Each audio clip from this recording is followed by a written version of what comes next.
আসসালামু আলাইকুম প্রিয় দর্শক, আজকে আপনাদেরকে ডালের সাথে কুমড়ো পাতা দিয়ে দারুণ একটা বড়া রেসিপি তৈরি করে দেখাবো। তো তার জন্য শুরুতেই কিন্তু আপনারা আমার সাথেই থাকবেন ভিডিওটি দেখার জন্য। আর প্রথমেই আমাকে যে কাজ করতে হবে, আমাকে আগে তরতাজা কুমড়ো পাতাগুলো সংরক্ষণ করে নিতে হবে। তো আমাদের কুমড়া গাছ, আর এই কুমড়া গাছ থেকে কিন্তু আজকে পাতা দিয়ে বড়া তৈরি করব। আর কুমড়া গাছের বড়া তৈরি করলে সবসময় কিন্তু কুমড়া পাতাগুলো একটু বয়স্ক দেখে নিতে হয়। কচি পাতাগুলো কিন্তু সহজে সিদ্ধ হয়ে যায়, নরম হয়ে যায়। যদি মুচমুচা করে বড়া তৈরি করতে চান তাহলে কিন্তু একটু বয়স্ক পাতা নিতে হবে, মানে একেবারেও লাল না, এরকম এই যে আমি যেরকম হাত দিয়ে ধরছি ঠিক এরকম সাইজের পাতাগুলা দেখে দেখে নিতে হবে বড়ার জন্য। কচি পাতা দিয়ে কিন্তু ছোট মাছ চচ্চড়ি করা যায়। আর এই যে দেখতে পাচ্ছেন ডোকা দিয়ে কচি শাক দিয়েও কিন্তু মাছ দিয়ে রান্না করা হয়। নেক্সট টাইম আপনাদেরকে সেই রেসিপিগুলোও দিয়ে দিব ইনশাআল্লাহ। আর আমাদের গাছটা দেখুন মাশাআল্লাহ অনেক সুন্দর হয়েছে।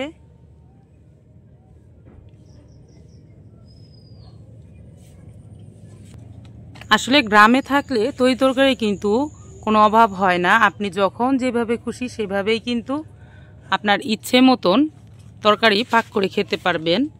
কারণ শাকসবজি দিয়ে তরকারি রান্না করলে সেই তরকারিটা আরও বেশি টেস্ট হয়।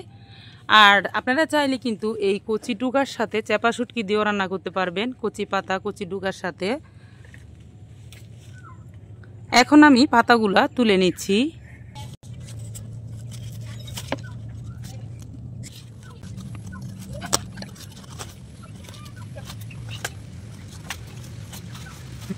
এই তো প্রিয় দর্শক, আমি দেখে দেখে অনেকগুলা পাতা তুলে নিয়েছি। এই পাতা এখন নিয়ে যাব বাসায়। এখন এখানে আমি পাতাগুলো সব রেডি করে নিয়েছি। আর এই খেসারি ডাউল দিয়েই কিন্তু আজকে বড়া তৈরি করব। আর এই খেসারি ডাউলটাকে কিন্তু এখন আমি ভিজিয়ে দিব, সাথে কতগুলা মানে 2 মুঠির মতন আতপ চাল যেটাকে বলে সেটাও ভিজিয়ে দেব। আমি এখানে 2 মুঠির মতন আতপ চাল ভিজিয়ে দিয়েছি। এটা দিয়েও বড়ার সাথে বড়া তৈরি করব। আর ডাউল আর চাউল একসাথে মিশিয়ে কিন্তু বড়াটাকে মুচমুচা তৈরি করবে। এখন আমি পাতাগুলোকে রেডি করে নিচ্ছি। এই কুমড়ো পাতাগুলোকে আস্তে আস্তে কিন্তু ধুয়ে নিতে হবে, তাই আমি কুমড়ো পাতা আস্তে আস্তেই ধুয়ে নিচ্ছি।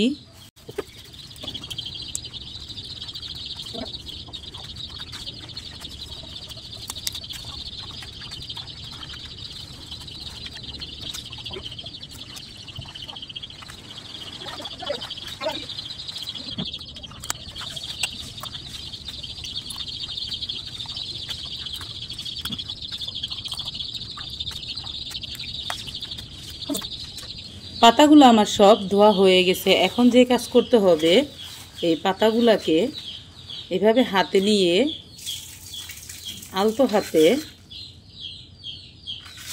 এভাবে ঘষে নিতে হবে, হালকা করে, খুব বেশি একটা না, ঠিক এরকম করে। তাহলে এটার যে একটা শুঙ্গা আছে সেই শুঙ্গাগুলো ভেঙে যাবে। আর পাতাটাও অনেকটা সফট হয়ে আসবে বড়া তৈরি করার জন্য। এই তো পাতাটা যেন ছিঁড়ে না যায়। আমি একইভাবে সবগুলোই করে নিচ্ছি।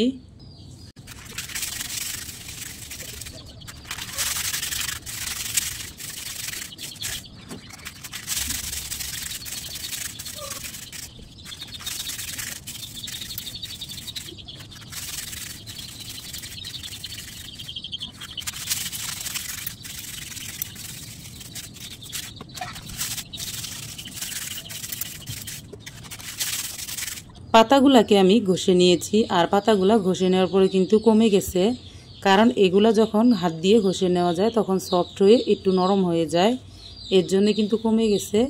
আর আমি ঠিক যেভাবে পাতাগুলা ঘষে নিয়েছি আপনারা ওইভাবে নেবেন। খুব বেশি ঘষে নিলে একদম মানে ছিঁড়ে ছিঁড়ে ফেললে কিন্তু তখন তিতা লাগবে খেতে, এর জন্য আমি যতটুকু পরিমাণের করে ঘষে নিয়েছি হালকা হালকা করে, ঠিক ওভাবে আপনারাও ঘষে নেবেন। এখন আমি মশলাগুলো দেখাই দিচ্ছি। এখন আমি যে মশলাগুলো আপনাদেরকে দেখাই দিব ঠিক এগুলো একটু খেয়াল রাখতে হবে। আমি এখানে খেসুরি ডাউল নিয়েছি, আপনারা চাইলে মুসুরি ডালও নিতে পারেন। এটা ভিজিয়ে আমি পানি ঝরিয়ে নিয়েছি। এখানে আমি 2 মুঠির মতন আতপ চাউল নিয়েছি, এটাকেও আমি ভিজিয়ে পানি ঝরাই নিয়েছি। এগুলো আমি শিলপাটাতে বেটে নিব। এখানে আমি সরিষা নিয়েছি, সরিষাটা অপশনাল, দিলে ভালো লাগে বেশি, না দিলেও চলবে। আর এখানে আমি পেঁয়াজ কুচি করে নিয়েছি। এগুলো সবই কিন্তু শিলপাটায় বেটে নিতে হবে। আর এখানে ছোট্ট একটা আদার ফাট্টা, আর এখানে আমি 2টা রসুন, কিছু কাঁচামরিচ নিয়েছি, আর এখানে নিয়েছি জিরা। এই সবগুলো মশলাই কিন্তু আমি এখন শিলপাটায় বেটে নিব। আপনারা কিন্তু শিলপাটায় বেটে নেওয়ার পরিবর্তে ব্লেন্ডারও করে নিতে পারেন।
সব মশলা বেটে নেওয়ার পর এখানে আমি দিয়ে দিচ্ছি লবণ, আর দিয়ে দিচ্ছি হলুদের গুঁড়ো 1 চা চামচ, মরিচের গুঁড়ো 1 চা চামচ, ধনিয়ার গুঁড়ো 1 চা চামচ। এরকম একটা বড় থালা নিয়ে তারপর সব মশলাগুলোকে একসাথে মাখিয়ে নিতে হবে, কারণ পাতাগুলোর ভিতরে এই সব কিছু মাখিয়ে নিতে হবে। তার জন্য বড় একটা থালার ভিতরে মেখে নিলেই কিন্তু ভালো হয়। এখানে একটু পানি দিয়ে দিব যাতে একটু নরম নরম হয়।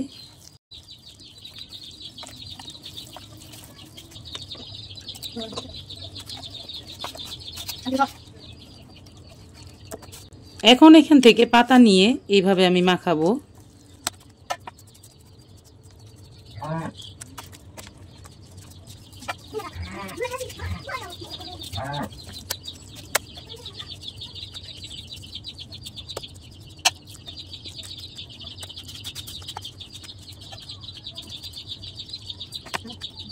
যতক্ষণ পর্যন্ত মশলা আছে ততক্ষণ পর্যন্ত যতগুলো পাতাতে মশলাগুলো মাখিয়ে নেওয়া যাবে। আর যখনই মশলা শেষ হয়ে যাবে তখন অবশিষ্ট পাতাগুলা ফেলে দিলেই হবে। আর এদিকে আমি যতগুলো পাতাতে মশলার থাকা অবস্থায় মাখিয়ে নিতে পেরেছি সেগুলো সবগুলোই মাখায় নিছি। এখন আপনাদেরকে ভাজটা করে দেখিয়ে দিচ্ছি। পাতাটাকে এভাবে মেলতে হবে, তারপর এই পাশ থেকে ভাজ দিতে হবে।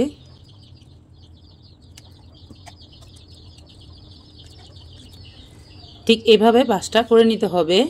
আমি 4 কোণা করে ভাজটা করে নিচ্ছি।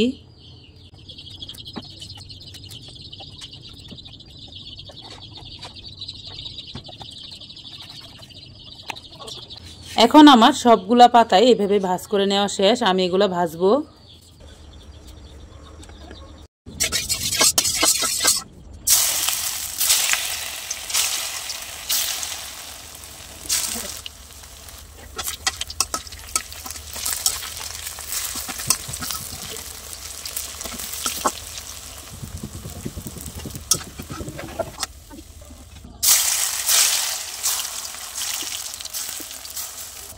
তো প্রিয় দর্শক, দেখতেই পাচ্ছেন বড়াটা কিন্তু একদম রেডি হয়ে গেছে। আর এটা গরম ভাতের সাথে কিন্তু খেতে অনেক টেস্ট লাগবে। আর এটা খুবই সুন্দর মুচমুচে হয়েছে। আশা করি আজকের রেসিপিটি আপনাদের কাছে অনেক বেশি ভালো লাগবে। যদি ভালো লাগে তাহলে আমার চ্যানেলটিতে একটি লাইক দিয়ে দিবেন। তবে আজ এই পর্যন্ত, আরও একদিন চলে আসবো নতুন কোনো রেসিপি নিয়ে ইনশাল্লাহ। ততক্ষণ পর্যন্ত সকলে ভালো থাকবেন। সকলকে জানাই অসংখ্য ধন্যবাদ। আল্লাহ হাফেজ।